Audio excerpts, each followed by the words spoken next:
राधे राधे। कैसी है मेरी यूट्यूब फैमिली। दोस्तों, जब एक लड़की शादी होके आती है ना, अपना सब कुछ छोड़ छाड़ के आती है, सब कुछ छोड़ छाड़ के उसको बोला जाता है कि ससुराल में तुमको एक माँ मिलेगी जो तुमको माँ जैसे प्यार करेगी। मेरी तो माँ भी नहीं है, तो मैं यही सोच के आई थी कि मेरी माँ नहीं है तो मैं मुझे माँ जैसा प्यार मिलेगा, मुझे घर जैसा एनवायरनमेंट मिलेगा, क्योंकि माँ नहीं है। पर होता उल्टा है। जिन लड़कियों की माँ नहीं होती है, उसको ससुराल में इंसान ही नहीं समझा जाता। उसको बाई से भी बदतर, बाई से तो फिर भी इंसान डरता है छोड़ के ना भाग जाए, पर वो छोड़ के कहाँ भागेगी।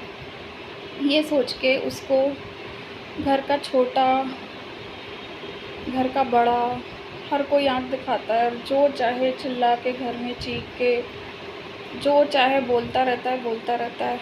और मैं इतनी सीधी थी उस टाइम पे कि मेरे को मतलब ये एक्सपेक्टिंग नहीं था, तो मैं इतनी हैरान थी। ऐसा कोई दिन नहीं था जिस दिन मैं रोऊँ ना। मैं 6-7 साल जॉइंट फैमिली में रही हूँ, उसमें लगभग 7 से 8 लोग उसमें रहते थे। हालांकि बाद में बाई लग गई थी, लेकिन बाई लगने के पहले का, और बाई लगी भी थी तो बाई आती थी 10-15 दिन, बाकी दिन तो मुझे ही करना होता था। और मैं गई जब शादी होके, तो कम से कम 2 साल तक मेरी सर्दी ठीक ही नहीं हुई, क्योंकि ऑल टाइम मैं पानी में काम करती थी। नीचे किचन था, ऊपर सबसे नीचे किचन था, और मेरे बेडरूम में वॉशिंग मशीन रखी थी, तो सबके कपड़े धोना, नीचे खाना भी बनाना, नाश्ता भी बनाना। और खाने का ये रहता था कि खाना इतने लोगों का बनाने के बाद भी जब 6 बजे से मैं उठती थी और नाश्ता भी नहीं करती थी, और जब मेरे को 2:30 साढ़े 3 बज जाता था खाना खाने में, जब बचा कुचा खाना मैं लास्ट में खाती थी, तो मुझे दाल सब्जी रायता ये खाना मुझे अलाउड ही नहीं था, क्योंकि ये मैं खाती थी तो इन लोगों का दोबारा खाने का टाइम हो जाता था, मेरे इन लॉज का। मेरी नंद कॉलेज से स्कूल से आती थी उसका, तो यदि मैंने सब्जी दाल खा ली तो उस पर मेरी नंद मुझे पूरे घर पे चिल्ला के, गुस्सा दिखा के, चिढ़ दिखा के एकदम वैसे बिहेव करती थी जैसे मैंने ना खाना खा के कोई गलती कर ली। जब सुबह से नाश्ता भी नहीं, तो पता है मैंने ना सूखी रोटी खाना शुरू कर दिया था, या मैं किसी भी चीज़ में चटनी वटनी में खा लेती थी। सब्जी दाल रायता मैंने खाना छोड़ दिया था। सुबह से रात तक मैं खाना बनाती थी इतने सारे लोगों का, और 2:30-3 बजे भी मैं ठीक से नहीं खाती थी। और फिर कपड़े भी रहते थे, तो आराम ना करके मैं कपड़े का करती थी।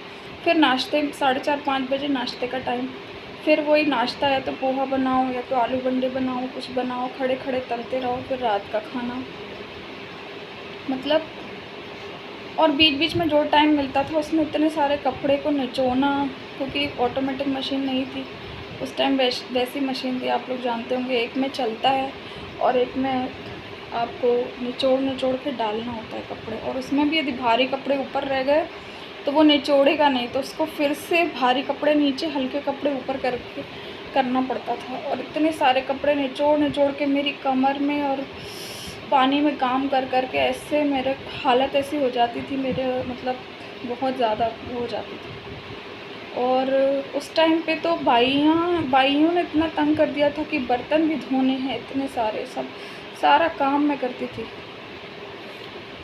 लेकिन ससुराल वालों को तरस नहीं आता।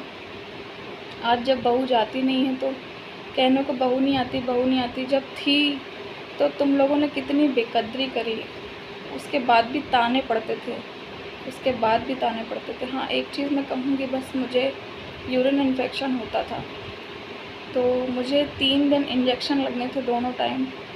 तो जो चीज़ मेरे साथ अच्छी हुई है मैं वो भी कहूँगी, और वो भी मुझे याद है। तो मेरी सास मुझे ले जाती थी तीनों दिन इंजेक्शन लगवाने, वो लेके गई। लेकिन उस टाइम भी मुझे आराम नहीं करने दिया जाता था। बोला जाता था गिरोगी तो हम ले जाएंगे हॉस्पिटल, लेकिन तुम्हें बिस्तर में नहीं बैठना है, तुम्हें काम करना है, तुम रूम में नहीं जा सकते। तो मैंने बहुत काम किया है। और प्रेगनेंसी का टाइम तो मैं नहीं भूल सकती। प्रेगनेंसी में मुझे शादी होते से, जैसे मैं सिर्फ बच्चे के लिए गई थी, यहाँ से शादी होके मुझे इतना फोर्स किया गया, बच्चा करो बच्चा करो बच्चा करो। हालांकि घर का जो माहौल था, इतना सब करने के बाद भी सब लोग सिर्फ और सिर्फ लड़ते थे। सब ने हर तरह से परेशान किया, किसी ने फाइनेंशियली, किसी ने काम को लेके, किसी ने मानसिक रूप से, किसी ने खाने को लेके, हर तरह से लोगों ने परेशान किया। फिर भी पता है, जब रिश्ता हमको निभाना होता है ना, तो हम सोचते हैं कि ठीक है, कोई बात नहीं, कोई बात नहीं, सब ठीक हो जाएगा। हम चुपचाप झेलते जाते हैं ये सोच के कि कोई बात नहीं, ठीक हो जाएगा। आज इनका मूड ठीक नहीं होगा, आज ये नहीं होगा, चलो कोई बात नहीं, बोल दिया, जाने दो, हम क्यों बात आगे बढ़ाएं और बात आगे बढ़ेगी, ये सोच के, क्योंकि हमको रिश्ता चलाना होता है। लेकिन उनको ये पता है इसकी गरज है, इसकी माँ नहीं है, इसका बाप